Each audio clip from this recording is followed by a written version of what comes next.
फातिमा शेख सावित्रीबाई फुलेंच्या सहकारी आणि महिला शिक्षणाच्या पुरस्कर्त्या.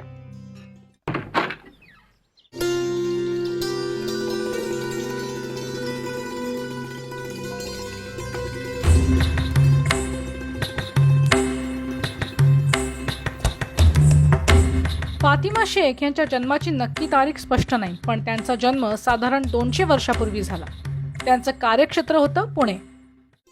त्यांच्याविषयी का जाणून घेतलं पाहिजे? आपण ज्योतिबा आणि सावित्रीबाई फुले यांच्याविषयी जाणतोच. सावित्रीबाई देशातल्या पहिल्या स्त्री शिक्षिका म्हणून ओळखल्या जातात. याच सावित्रीबाईंच्या सहकारी होत्या फातिमा शेख.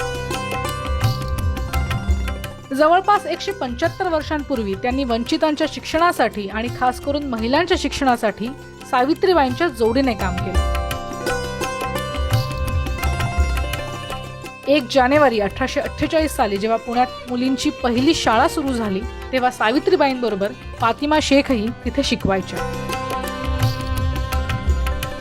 ज्योतिबा आणि सावित्रीबाई फुलेंविषयी जाणणारे लोकही फातिमा शेख यांच्याबद्दल फारशी माहिती देऊ शकत नाहीत. त्यामुळे त्यांच्याविषयीची सगळी तथ्य समोर येत नाहीत. वंचित, दलित आणि महिलांना शिक्षण दिल्यामुळे फुले दाम्पत्याला प्रचंड त्रास सहन करावा लागला. फातिमा शेखही यापासून अलिप्त राहू शकल्या नाही. त्यांच्यामुळे काय बदललं? सावित्रीबाई आणि फातिमा शेख लोकांच्या विरोधापुढे झुकल्या नाहीत. त्यांनी महिलांना शिक्षण देण्याचं काम चालूच ठेवलं. दोघींनी एकमेकींना साथ देत लोकांच्या विरोधाचा सामना केला. सावित्रीबाईंना फातिमांवर खूप विश्वास होता. सावित्रीबाईंच्या अनुपस्थितीत त्या मुलींची शाळा सांभाळायच्या.